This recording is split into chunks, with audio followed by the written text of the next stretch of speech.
when you walk into a gym, you usually see two types of people, okay? The one that knows what they're doing and the one that doesn't know what you're doing. And of course, you want to be confident and be like, I want to know what I'm doing, okay? So my name is Jordan, and as you see from other speech, I like to talk about going to the gym, obviously, okay? And over the past 3 years, I've been learning how to exercise, a little here and there. Probably can't tell, I've been going for 3 years, so I've been messing up that dining on food, okay? But pretty much that's why I'm up here to talk to you today about. I want to inform you about the basics of bodybuilding, from diet to exercise to extra things like sleep and steroid use, okay?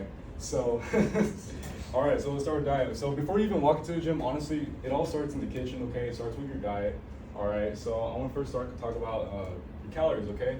So a study done by Alex Ubedo and colleagues, pretty much they had two groups of bodybuilders and they would kind of tweak their calories, okay? And they had a group that did 200, 300 calories surplus, and then one that did a 500 to 600. So when they compared the results of the ones, like a body fat percentage with muscle fat percent, or not muscle fat, but your muscle percentage, the group that had 200, 300 calories performed better, okay? So if as long as you're in a 200 to 300 caloric surplus, you should be good. And to find, honestly, your caloric surplus, you have to find your maintenance, which is why I have this up here, okay? You can go on BMI and find your maintenance, find your, your surplus, find your cut.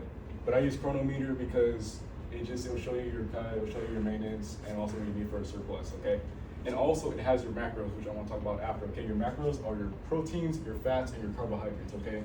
So another study done by Juma Araki and colleagues, they had another group of bodybuilders, but they would tweak their macros to see who performed better, okay? And the group that performed the best when they had protein was 1 to 3 grams of protein per pound of body weight, all right?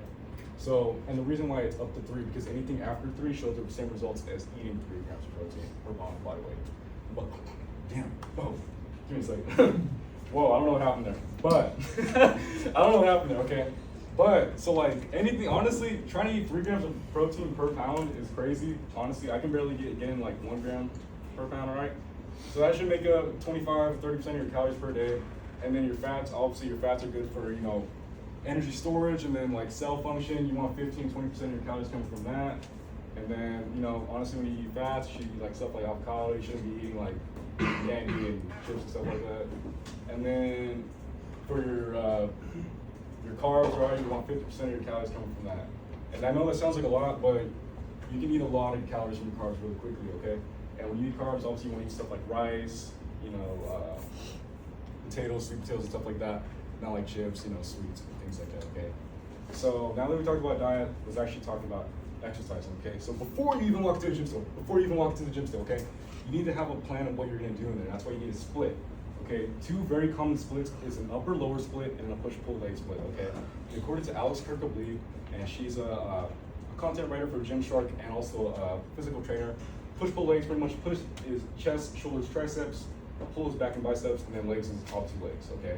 And the upside with this split is pretty much that, like, you will hit every muscle, but the downside is that they can go for a long time. The workout can go for like an hour, hour 15, and there's not much room for flexibility because there's only 1 rest day per week when it has this. And if you miss a day, then you pretty much have to do your whole split again, okay? And then for upper lower, obviously it's upper lower, okay? And then with this one, you get 2 rest days a week. But the downside is you might overtrain or undertrain some muscles. So when you're making your program, you have to make sure that you're hitting every muscle, So now that you have your program, let's talk about when you're actually exercising. Okay, when you're exercising, you need to be doing something called progressive overload. It's when you're incrementally adding more weight each month, each week, depending on what you're doing. Okay, so like if I'm doing a bench 135 pounds and I'm doing it for 12 reps, then you want to put another 5 pounds on each side. So you're doing like 145. Okay. A study done by Michael Wilk in college, pretty much they had a bunch of different studies. They took a year and they said which one showed the best results for muscle hypertrophy, okay? And what they found out is that when you're working out, okay, when you're doing 3 to 6 sets per muscle group for that session, doing 6 to 12 reps and 60 to 80% of your 1 rep max, all right? And your 1 rep max is pretty much what you do for 1 rep, obviously, okay? And then for the week, you want to be doing 12 to 28 sets per that muscle group, okay?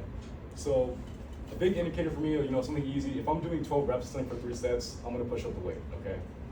So now that we talked about diet and exercise, let's talk about sleep and steroid use. Obviously, sleep is the part of the day where you're recovering, you're recuperating, and your muscles are recovering, all right? A study done by several Lamone and colleagues pretty much found out that if you're getting less than 6 hours of sleep per night, it has a very big impact on protein synthesis, okay? So if you want to make sure you're getting the most out of your diet and the most out of your training, try to get 6 hours of sleep. And honestly, even if you're not working out, you should be shooting for 8 hours of sleep anyways, okay? And now, let's talk about steroids, okay? I know we all want to get big like Rich Piana. I know we all want to get big like the Trent Twins, okay? But there's some side effects of using steroids that they don't really talk about, all right? In men, the biggest side effects are testicular cancer, hair loss, and excessive like breast increase, okay? And then for women, it's breast reduction, excessive hair growth, and then deepening of voice. And then for both of them, it's severe acne, high blood pressure, and then heart attacks, okay? And heart attacks have killed a lot of famous bodybuilders. They've killed people like Mike Mentzer, Rich Piana, and Cedric Millen. So before you decide to play Battlefield 6 all night till like midnight, I definitely did not do that last night, or buy sketchy peptides online, think about your health, okay? So to wrap this up, bodybuilding isn't just about chasing the perfect body or hitting crazy PRs.